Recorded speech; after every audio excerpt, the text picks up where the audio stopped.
Happy's Humble Burger Farm, the 2021 indie horror game about grilling burgers, serving customers, and discovering the dark secrets of New Elysian City. A few years ago, this game was doing the rounds on YouTube as the new horror game on the block. And like most indie horror games, it was relevant for a bit, and then viewers moved on. But today, I want to delve into a different angle of this game. It's speedrun. Horror games can be a bit of a mixed bag when it comes to speedrunning, but Happy's has two elements that make it great for it: a sandbox environment and physics. And these two elements combine to make a shockingly interesting speedrun.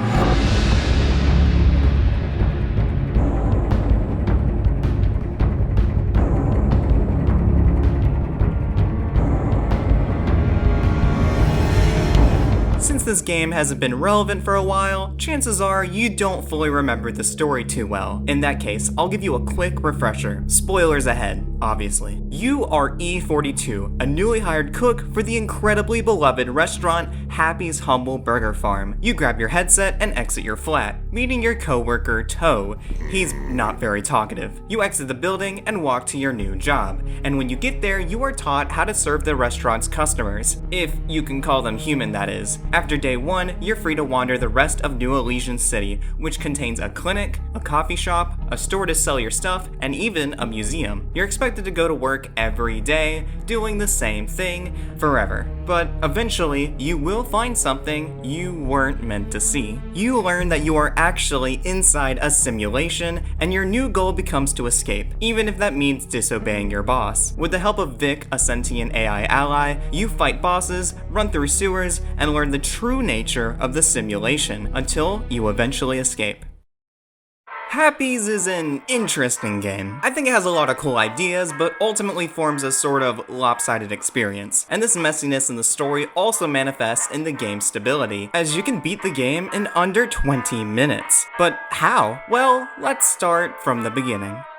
My goal is to beat the current world record holder, Mild Goth Daddy. You've gotta love the name speedrunners choose for themselves. He beats the game in 19 minutes and will be using similar methods. The rule set on speedrun.com allows you to skip the beginning cutscene and tutorial, so we are going to start in our flat. The very first thing we do is actually reset until we get a jack-o'-lantern on top of our bedroom TV. This has a roughly 20% chance to occur, and when we get it, the run truly begins. We open and close our instruction manual, grab the jack-o'-lantern, and dash out of our bedroom. For the sake of the video's quality, I'm going to show you both footage of my final speedrun and footage recorded later. You'll be able to tell the difference if it has the speedrun timer at the top. We throw the jack-o'-lantern at another one sitting atop a table, and attempt to set it in the corner of our dining room. This is where we execute the first major glitch in the game. By rapidly crouching up and down on top of this jack-o'-lantern, we're able to phase through the wall. We are now out of bounds, and we use it to run around a corner to reach the outside of the area we get the backpack from. We grab it through the wall and run to Toe's room door. For both the backpack and Toe's room, you usually need to craft a keypad hacker, but we skip that, unlocking Toe's room from the other side and entering his home. We're in here for 3 items, 2 coffees, and $20. You'll see how we use these items in just a moment. For now, we exit the room and head downstairs. In this hallway, there are 2 vending machines, and if you didn't know, there is actually a lottery scratch-off ticket between them. As you can guess, the amount of money you get from these tickets is entirely random. This time, we get nothing from the scratch ticket, so we grab 20 bucks from behind the vending machine and exit the building. There is something interesting about this speedrun. Although a lot of this game is learning the ins and outs of cooking food and serving customers, we actually don't step foot in the restaurant. We skip so much in this speedrun, we don't need to work a single day. But then, how do we get any money? With the magic of gambling. You see, the lottery ticket I just mentioned, it respawns every time you re-enter the building. So we just scratch lottery tickets until we have enough. This does mean we're at the mercy of RNG, but it's a lot faster than working a whole shift. Once we have at least $60, we actually leave our building and make our way towards this jack-o'-lantern. As you saw earlier, these gourds are great for phasing through barriers. On the first day of the game, all of the stores that give you the items you need to craft are blocked, but we can get to the stores early by using this incredible skip. You may be wondering, why are we using this jack-o'-lantern to move the other? Why not just grab it and sit it down where we need it? Well, this is because once you you get an object into your inventory, it loses its collision when you drop it, so we have to drag objects this way. Once we get through the barrier, we chug a coffee to make ourselves faster, and rush towards the coffee shop. The coffee shop has $20 more, and we grab some items to sell while we're here. We then run into Steal and Sell to sell our items. We are in here because we need to buy the one item we require that can't be found around the map. A camera, which luckily only costs $90. We need the camera, among some other items, to craft a helmet that will get us out of the simulation. Once we buy the camera, we head out, and now we need to get back to the other side of the barrier. However, there were no jack-o'-lanterns on this side of the city, so we'll need to use a different strategy. Instead, we will use one of the AI units on the streets to force us through the barrier. Unfortunately, the AI's movement is entirely RNG. In my run, I don't get any AI units at first, so I have to run away and come back to see if I can spawn them. Lousy RNG can feel bad in the moment, but it's ultimately what makes some speedruns like this one interesting. Either way, we get through the barrier and we run towards the recording studio. If you've seen the game before, this might seem weird, as the studio doesn't seem to have anything significant in it, but it's actually integral to this game's speedrun. First, we break through the security booth by throwing the jack-o'-lantern, and underneath the counter there's a clock, the second ingredient needed to craft the helmet. And now, I'm going to tell you one of the weirdest, most lucrative skips in the entire game. First, we need to shove down one of these cardboard cutouts, which just like the jack-o'-lanterns, have collision and allow us to phase through walls. Second, we continue moving it down to this parking garage. We need to avoid the middle because cutouts are liable to fall through slanted floors. Once we get down with the cutout, we need to set it up in a very specific way along the gate. We need it to sit on its side, with a tiny bit of space between it and the gate. This trick, and another one coming up, are quite finicky. We are effectively trying to launch the cutout towards the gate by crouching on it, and in turn, the cutout will force us right through the other side. And if you're knowledgeable about this game, you are likely really confused, because this parking garage serves zero function within the game. However, if you phase through the gate, on the other side is the Charlie fight? Okay, how does that make any sense? Usually, you get to this area by blowing up a wall in the museum and going through a hole. So why does this random garage, which doesn't really have anything to do with the Charlie fight, lead to it? Well, we don't really know. It's likely a leftover from a scrapped idea. Notice how the inside of the Charlie fight kinda looks like a parking garage. Maybe the garage used to lead to Charlie's fight before, but it was changed later in development, and the outside was kept the same, including the loading zone. In any case, we're here now, and I've skipped the PD fight and the necessity for crafting a bomb. We run through the starting area to activate the elevator, throwing our jack-o'-lantern at high speeds to shatter the glass and use the button. We also grabbed a snack bar. This is because we're going to try to fall as far as we can down the elevator shaft without dying, but we'll take a lot of damage and we need health for the next section of the run, so we eat the happy bar when we're low. When we reach the bottom, we go through the hole in the wall and step into the Charlie fight. Now, I'm gonna tell you something that's going to sound impossible. We are going to defeat Charlie without ever interacting with him, and it will be thanks to, once again, a jack-o'-lantern. Now, strap in, because this is going to be the absolute most tedious and difficult skip in the entire game. First, we are going to use the missing pipe to maneuver the jack-o'-lantern. The only issue is that the exit is on the entire other side of the map, and the only jack-o'-lantern just so happens to be at the very beginning. So we have to very slowly move the jack-o'-lantern hundreds of feet along the battlegrounds. This is still faster than fighting Charlie the regular way, but it is terribly monotonous. We also have to dodge Charlie's combusting eggs, but in certain instances we actually use them to boost the jack-o'-lantern forward. That's what we needed the extra health for, to intentionally set off the eggs. I wish that was it, but getting the jack-o'-lantern to the exit door is only half the battle. Once we finally arrive, we need to have it against the door in a very specific way. It needs to be sitting upright,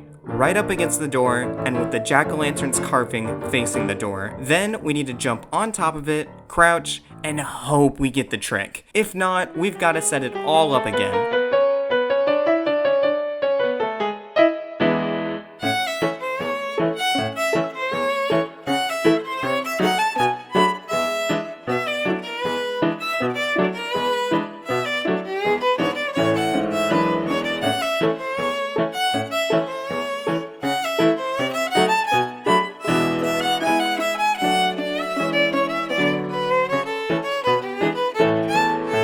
Like I said, very tedious. This trick almost made me give up running the game, but I carried on, and when we finally get the trick, we are through the wall and onto the next area. If you're enjoying the video so far, I would really appreciate a like. It helps to promote my channel and allows me to make more niche speedrunning content. Let's move on to the next area. Before jumping down into the water tunnel, we grab an expired canned deluxe, which seems strange. Why would we want an item that damages us? You'll see in just a moment. For now, we are going to go through the water tunnel, and although you can't see him, we're being chased by Sammy the Surly Salmon. So we need to make sure to not get caught by any of the estranged food wrappers or cups. And this is why you should never litter, because one day you might be chased by a bizarre amalgamation of a beloved fast food mascot in the sewers. Once we escape Sammy, we leave the sewers and return to the surface. We then actually quit back to the main screen. This is because quitting and re-entering the game is the fastest way to get back to our bedroom. Why do we want to go back there? Because we are about to escape the simulation. By using the same trick that we did at the beginning of the run to phase through the dining room wall, we can phase right into the secret room with Vic and the oven that we need to craft with. And as it so happens, we have all the materials we need, as the FM transmitter is just sitting on the table next to Vic. Now this raises a question. Why didn't we just craft the helmet much earlier if we had all the materials within the first 5 minutes? Well, although this game might not be the most stable, the designers did at least consider that someone might just look up how to craft the helmet and skip everything else. For this reason, you need the helmet recipe that can only be obtained after beating Charlie. Otherwise, throwing all the ingredients together just creates nothing. We wear the helmet and are thrusted 5 years earlier in our life, and we are now inside a scripted sequence at a hotel. We run outside as fast as we can to trigger the event, but unfortunately, we are confined to this hotel room until the bombs go off. No jack-o'-lantern to help us this time. Once we're finally able to exit, we grab the key off the cart, rush down the hallway, and swing open the door, hopping down the stairs to enter the sewers. And in these sewers, I will now reveal why we bothered to grab the expired can. Those eagle-eyed among you might have noticed that I only have 1 bar of health remaining. This was intentional, as when we get to the end of this hallway, we eat the expired can, killing us. And remarkably, this lands us right in front of the door that goes into the diner section of this game.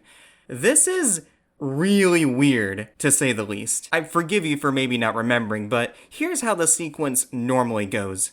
You go through the door, see a weird old version of the restaurant, and are found by some sort of guard. Then a long cutscene occurs where it is revealed that E42, that's us, was a journalist trying to uncover the mystery of Obscura. If you don't remember Obscura, they're the bad guys. Then you get booted back to the simulation and have to craft a bomb, go through a bunch of other sequences, get into the sewers again, traverse it, and finally get to this door. Or you could just die right here and skip all of that. Why? How? We don't know. Likely something to do with the fact that we are in some sort of sewer, but the developers were definitely not expecting you to die here. The only way to do so would be by eating the expired can. Just an incredible skip. When we turn around, the door to the diner is right behind us, and now we have to go through all the sequences of the diner, right? Serve customers, go through the maze, fight the farmer, all of that, right? Right? Nope. We skip all of that, and it is once again from the help of a cardboard cutout. After going through the door, we jolt into the diner, and we are going to use a Sammy cutout that is right above the bathrooms. Using a plate, we shove Sammy against the wall, flip him over, and force him through to the other side. Once he faces through, we run around the building, and through various maneuvers, we are going to move the cutout to a specific spot. Maneuvering the cutout can be tricky, but by using the dishes, we flip and move Sammy around until we eventually get him right next to this phone booth. We use a plate to hold the cutout down and utilize our handy crouch and glitch once again. When we phase through the wall, we simply walk into the load trigger you're not meant to use until much later, and we are now in the final area of the game. We have to wait for this door to open, but once it does, we run down to the end of the corridor, where we have to wait for this door to open as well. There have been rare instances where runners have phased through this door, but a consistent strat has not been found yet. After about 30 seconds, the door flings out. We do one final run down these hallways until we reach the outside world, where E42 then escapes, ending the game and rolling the credits. My final time was 18 minutes and 1 second, beating Mild Goth Daddy by a little over a minute. So there you have it, the Happy's Humble Burger Farm speedrun. It's rough around the edges, but overall oh, sorry. I'm getting a phone call. 1 second. Yes, this is him. What? No, that can't be. I got the world record. Another category? Endless skip? What are you talking about? Oh no. So, I have not been entirely honest with you. I've told you that this video is the Happy's Humble Burger Farm any %, but that's not exactly right. You see, there is one more glitch you can use. A glitch that doesn't just skip Petey and the farmer, but skips Charlie, the helmet, the sewers, everything. And this glitch is called Endless Skip.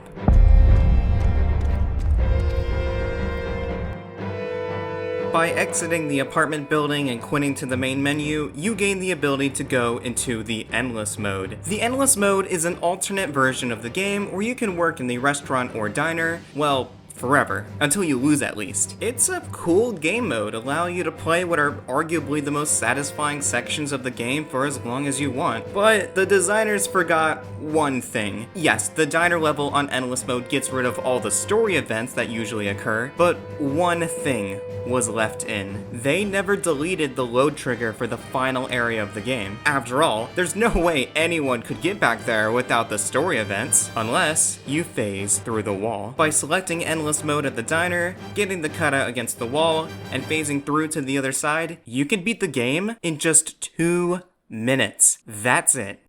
So, why? Why did I just tell you all of that other stuff if you could just beat the game in 2 minutes? Well, the Endless Skip is a bit controversial. You're using an alternate game mode to finish the main game? That's cool, but is that even really beating the game? It's like if you went through the tutorial level of a Call of Duty game, quit to the main menu, booted up zombies, phased through a wall, and was brought to the main game's end credit sequence. Would you call that beating the game? If you define beating the game as getting to the end credits of a game as fast as you can after starting a new game, then yes. But it's more like you're using the main game as a launch pad into an alternate game mode where you can then enter the credits. Ultimately, it's up to you for where you draw the line. Just in case, I got the world record with Endless Skip as well. It was difficult, and I only got the world record by a second. I've never done a speedrun that short before, so it was quite an interesting endeavor. In any case, I wanted to show off both speedruns, as they both feature awesome glitches and skips. So that is truly the end, and this is the actual conclusion of the video. I got 2 world records under my belt, and a new game I might come back to sometime. If these runs get beaten, there's a good chance I'll come back again. You could still save quite some time on my no Endless Skip run. A sub 15-minute speedrun is not out of the question. However, the game's admittingly obtuse glitches can be a little frustrating, but I encourage anyone who's interested in it to attempt it. Comment down below what other horror games you'd be interested in seeing a speedrun